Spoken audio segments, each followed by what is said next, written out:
part two, we presented weekly PowerPoints informing about 30 club members on LGBTQ topics and discussing how to make classrooms safe for queer students at the Stanford Teacher Education Program panel. Mouthful.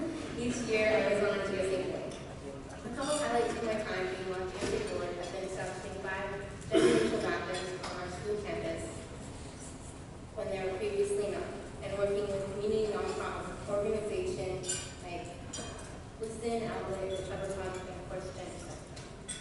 I have also organized a teacher and student peer panel at my school that was open to all of the community members, and that really pulled everyone together and seeing the enthusiasm through the teachers, and they were doing more than just showing up. They were asking how they can make their classrooms more inclusive.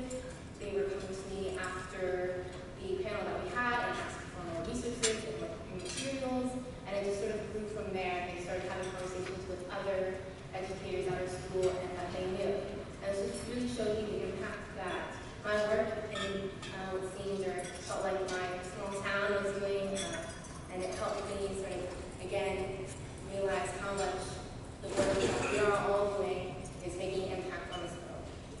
From raising awareness at school, leading GSA has also had an impact on my personal life. It was from GSA that I was able to learn more and pass that knowledge on to others.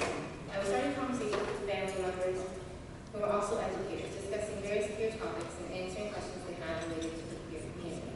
I was able to have intimate conversations with friends who confided in me about their gender identity or sexual orientation and offer them advice or other resources, as well as just being there to support and listen to them.